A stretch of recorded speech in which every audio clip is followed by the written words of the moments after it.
সবচেয়ে করে দেয়।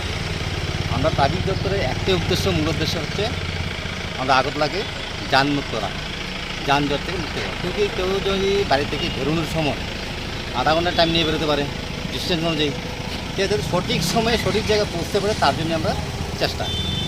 এছাড়াও প্রত্যেক মাসেই আমরা স্পেশালভাবে 2 দিন 4 দিন আমরা করে থাকি। আজকে সেটাই কি গতকাল থেকে শুরু হয়েছে, এই সপ্তাহে চলবে।